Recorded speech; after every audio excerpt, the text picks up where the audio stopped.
રીતથી પર અને રિવાજોથી પર બની છે ધરતી આ પાવન તમારા એક એક ડગલા પર.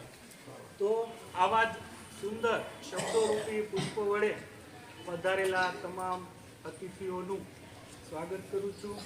અને હવે હું વિનંતી કરીશ અમારા આચાર્ય શ્રી હિરલબેનને કે આજને પ્રસંગને અનુરૂપ પોતાનું પ્રસંગ વક્તવ્ય રજૂ કરશે અને પધારેલા મહેમાનોનું સ્વાગત કરશે. જય શ્રી રામ.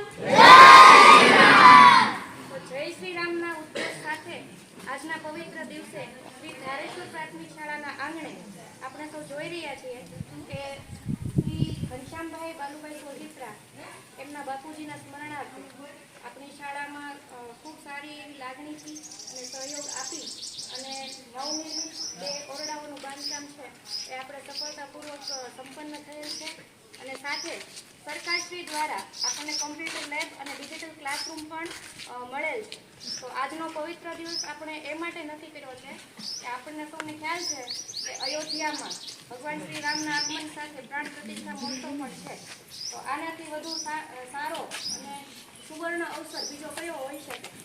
તો આજના આ દિવસે આપણે 2 સરસ મજાના કાર્યો માતાઓ, બહેનો અને મારા વહાલા ભૂલકાઓ કે જેમના માટે આ તમામ સુવિધાઓ ઉપસ્થિત કરવા આપણે બધા પ્રયાસશીલ છીએ એવા મારા નાનકડા ભૂલકાઓ બધાનું અમારી શાળામાં ધારેશ્વર પ્રાથમિક શાળા સ્ટાફ વતી અને એસએમસી પરિવાર વતી ખૂબ ખૂબ હાર્દિક સ્વાગત કરું છું.